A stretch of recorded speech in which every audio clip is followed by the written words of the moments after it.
Bienvenida o bienvenido. Hoy, vamos directo al grano con las acciones de Nvidia. Estuvieron bastante movidas, ¿no? A finales de julio y principios de agosto de 2025. Tenemos un análisis interesante sobre una herramienta predictiva, el calculador Eng Milton, que viene del canal de YouTube Jesus Navarrete. Así es. La idea es ver qué tan afinado estuvo este calculador, pues, para anticipar los movimientos diarios de Nvidia en esas fechas clave, especialmente considerando todo el ruido de fondo, como las tensiones con China por los chips, ¿no? Vamos a evaluar su desempeño día por día. Perfecto. Entonces, ¿qué nos dice el análisis sobre este calculador? ¿Funcionó? O sea, ¿qué tal le fue? Pues mira, el análisis detecta un patrón. Curioso. Parece que consistentemente se equivoca en predecir la dirección justo en la apertura. ¿En la apertura? Sí, como si le costara captar el sentimiento inicial del mercado, digamos. Siempre falla al principio. Eso suena, poco útil, ¿no? Es lo llamativo, porque después de ese tropiezo inicial, el análisis señala que sí logra identificar niveles de soporte y resistencia importantes durante la jornada.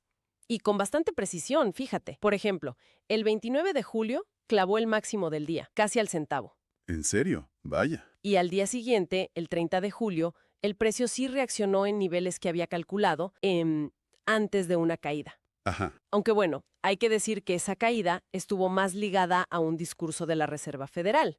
No fue solo el cálculo. Entiendo. Interesante esa dualidad. ¿Y qué pasó el 1 de agosto?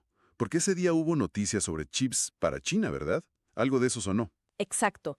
El calculador preveía una apertura baja, señalando sobreventa. Que es cuando el precio ha caído mucho y podría rebotar, ¿no? Ese término técnico. Justo eso. Y marcaba un nivel clave de ajuste en 175.80. Bueno, pues la apertura fue aún más baja, confirmando otra vez el fallo inicial en la dirección. Pero aquí viene lo notable. El precio tocó mínimos calculados con precisión y con volumen además. Cerca de 172.81 y 170.99. Y rebotó desde ahí, justo desde esos niveles calculados. Justo hacia la zona de ajuste que había calculado, los 175.80. Y sí, como decías, ese mismo día surgió la noticia de la posible venta de chips H20 a China. Claro, eso complica el análisis. Totalmente, añade una capa de complejidad. ¿Fue la precisión del cálculo o fue la noticia lo que impulsó el rebote?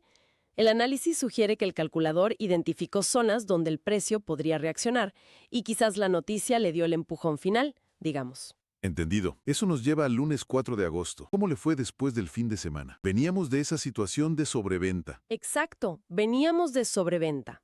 La predicción de apertura 175,52 estaba muy cerca de un indicador técnico importante, la EMA 20. Una media móvil clave para tendencias a corto plazo. Eso es, sugería que el precio podría moverse lateralmente, sin una dirección clara.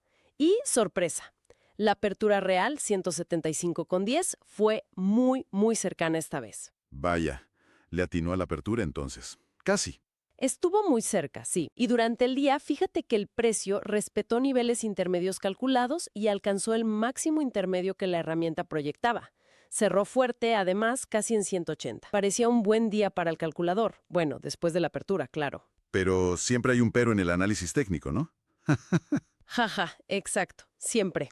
Aunque el cierre fue fuerte, el análisis técnico ponía el contexto. Había señales de sobrecompra. Lo opuesto, sobreventa, que subió muy rápido y podría corregir. Justo, se necesitaba que el precio se mantuviera sobre 176.30 para poder seguir subiendo de forma sólida hacia los 180. De hecho, se esperaba una apertura a la baja al día siguiente, el martes, para aliviar esa sobrecompra.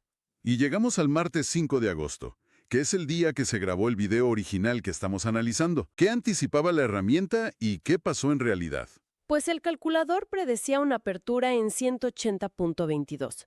Incluso sugería un posible pico más alto antes de caer. Sin embargo, la apertura real fue a la baja, en 179.68, justo como sugería la necesidad de corregir la sobrecompra del día anterior. Hasta ahí, digamos, la coincidencia. Ajá. ¿Y después? ¿Se cumplió algo más? Pues no.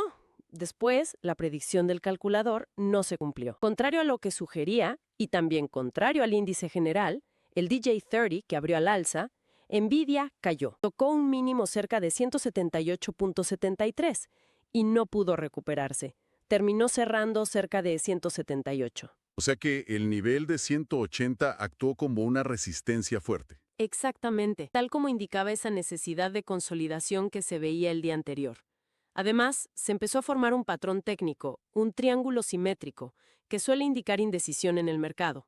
Entonces, resumiendo un poco, tenemos una herramienta con resultados mixtos, ¿no? Falla consistentemente en la apertura, a veces acierta niveles clave durante el día, como vimos el 1 y el 4 de agosto, pero no es infalible, como pasó el 5. Y todo esto en un mercado súper influenciado por noticias externas, por la Fed, por China, y condiciones técnicas complejas, como esas señales de sobrecompra o la necesidad de expansión de las bandas de Bollinger que también se menciona en la fuente. Precisamente.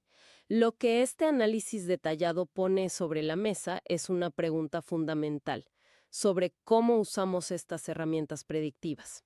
Si una herramienta solo tiene precisión parcial, especialmente en momentos tan críticos como la apertura, y opera en un entorno tan volátil, bueno, ¿cuánta confianza le podemos realmente dar? Claro. ¿Cómo la combinamos con el análisis del contexto general, con las noticias, con el sentimiento del mercado? Es la pregunta clave, sí. Este caso específico del calculador en Gain con NVIDIA nos recuerda los límites, ¿no? Los límites de intentar predecir el futuro en los mercados basándose solo en números, sobre todo cuando factores humanos, noticias inesperadas y el sentimiento colectivo juegan un papel tan importante. Exacto. Nos deja pensando en esa compleja interacción, esa danza, digamos, entre los datos puros y la narrativa que realmente mueve al mercado financiero. Una reflexión interesante.